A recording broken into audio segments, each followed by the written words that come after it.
Okay, so let's take a quick tour of what I got going on right now. This is a cabbage being grown in a head cabbage being grown in a 5-gallon bucket.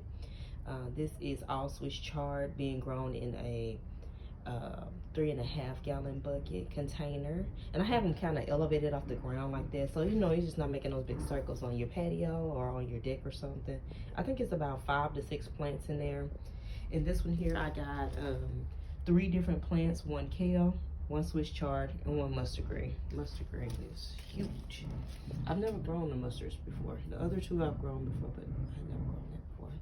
So that's just a little something I got, like, some little greens you can just snip off and put in a smoothie, make a salad, cook it, because you can do mixed greens and it'd be good. The Swiss chard is really, really good. You can cook them just like collard greens. Okay, over here, those are some more mustard greens that I started. This is some mystery stuff. It was just some seeds in the bottom of my it's some broccoli in there too. I know one of them, a couple of them at least broccoli, but some of them I don't even know what they are. They was just some random seeds. I plant them and see what they gonna turn into. That's some bok choy I got to up-pot. Those are a few romaine lettuce plants. Said I was gonna try those again. I didn't have success last year, but they ready, so they're starting to kind of make a little bit of a tightening up, so they've been ready. Another bok choy, that one is huge. It's a really pretty plant. I almost don't want to eat it, but we gonna eat it. A couple of sugar snap peas that I never up-potted.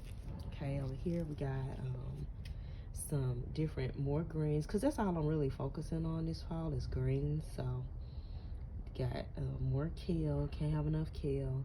This is like collard greens. This is several plants and these little bitty things that I got to, I've let them overgrown, but it's no big deal. They're gonna get potted up. That's some another collard green plant, and then that's another kale. Yeah. So, and then down here I got that's a cabbage plant. That's what they look like when they're small. That's some more bok choy, and then that's another collard green, I believe. Over here, these are just some plants I was experimenting with. This is still a bell pepper that I got from Walmart. I wanted to make it small, so I grew it in this cup its entire life. So I'm gonna try to save that and finish it out in the wintertime hydroponically, just in case it get cold down here. That's another lemon tree I've grown from seed. This here is a poblano plant that I did the same experiment with the bell pepper, to try to make it a dwarf size, just to see what it would do. And it does have a little pepper on there, and that made some small bell peppers as well. This is a not jalapeno, banana pepper. I grew it in a small container to experiment with it. It was small, but it produced prolifically. So you can really grow these peppers in very small containers and still get enough to serve your own needs. Speaking of small containers, these are small containers with all leaf lettuce in there, different kinds. So you can just snip off and make your own salad. You ain't gotta buy no salad mix. You can grow it right here. Very easy to grow. It's like a bazillion seeds in the pack. Trust me, you're gonna make some money off of that. Save some money. This is a lemon tree that I got stuffed in this corner because it keeps tumbling over, but I gotta, as you can see, gotta put that in a much larger pot. Been growing that for about 2.5 years from seed. We'll see what it do. This is a bell pepper plant that I started. It's in a 5-gallon bucket. I started this guy from a seed out of a Walmart bell pepper, and it is actually still producing a few little small peppers, and it's like November, mid-November down here in Arkansas. I got another one, and I had 2 plants in each of these buckets, so it was 4 plants total, and I was able to produce harvest so many off of this plant over its life. Man, will I save these? I don't know yet. Probably not, but because with a bell pepper you can, as they say, overwinter it, and it can come back again. Kind of cut it down, prune it up, and you can make that joker produce for you some more. Look at me looking back over here. I'm like, what is that? Leaves falling off a tree behind me. But so we're gonna see what we're gonna do with it. I don't know. I don't really have nowhere for it to go because, like I said, this little patio where I'm at, I have zero area to actually plant in ground, and I don't want to do that. That's just not the kind of person that I'm interested in doing. So, but that's what I got going on. I forgot one. This was another. This one was actually in a 3.5 gallon bucket. This was a poblano pepper plant, 2 of them. As you can see, it's actually 2 of them in there, and this was crazy. This thing produced a lot too. And there's another one. So they pretty much don't slack off on all the peppers, but as long as they giving a few, I'll eat them because I love peppers. They say grow what you like to eat. I agree with that. I'm really digging these little containers. These came from Bootstrap Farmer. I love their stuff. Them some quality containers. These little, those came from them too. And so this right here is very sturdy. So that's just what I'm going. I'm not gonna really probably plant anything else. I know I'm not, but that's what I got going on right now. I'm just gonna be worrying about eating all these greens, drinking smoothies, getting that vitamin K, I believe, green, D, K, I'm not sure, A, probably all of them. They make me feel good, so I eat them, and they taste good. So, but I'm just still like, my grandma used to make me mustard green and turnip greens mixed together. Look how, I got some nice size hands for a female. This thing is huge. Oh my God, I was just stuck on leaf. It's just out of control. I can't wait to eat that. I'm gonna make some gumbo greens, gumbo's herbs. And that's my little rosemary plant. It's over 1 year old.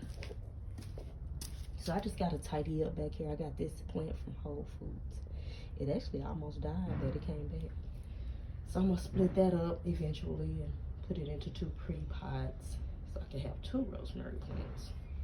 For one, I think it was like $3.99, $4.99, something like that. I ain't had to buy no rosemary since. I love that. So it's a little junky out here. A little junky. I gotta get that junk up. But it's usually something always to do when you're doing a little garden thing. This is one of my, I love this hobby because, I mean, it's good for like physical activity. It's kind of meditative. You can just be out here chilling in your zone. If you like to smoke, if you like to have your little drink like I do normally, you just be out here chilling, doing your thing. And it's like something, you get something out of it. May not be something you sell, you get something out of this. It ain't for nothing. I tell you, I don't quote unquote kill more plants than I've actually seen, come to fruition. So, but it's enjoyable. It's nothing I would have ever thought in a million years I would be seriously interested in.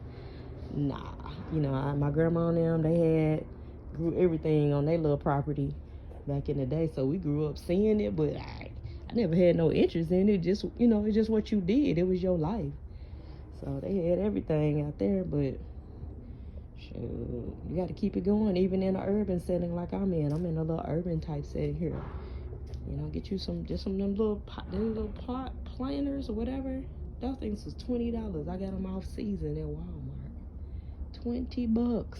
I bought this been some years ago, but still, you don't have to spend a lot of money. Like a lot of them buckets, like these right here, I got a bunch of these little random, just tossed around. All these little random things, I ain't paying a lot of money for them. They were either free or damn near free. I promise you. Free, you don't have to if you don't want to. And I like it to look nice and neat, I do. But it get a little crazy. Because, people be working, they got stuff to do. But you'll get to it. You'll always get to it. And make time, and it's good for you. Feel good, get outside. Like, it's a really, really nice day today here. It's still warm. It ain't cold here yet. But we probably going to get a little bit of cold. So, we'll see how it goes. But I'm excited about this right here. Ooh.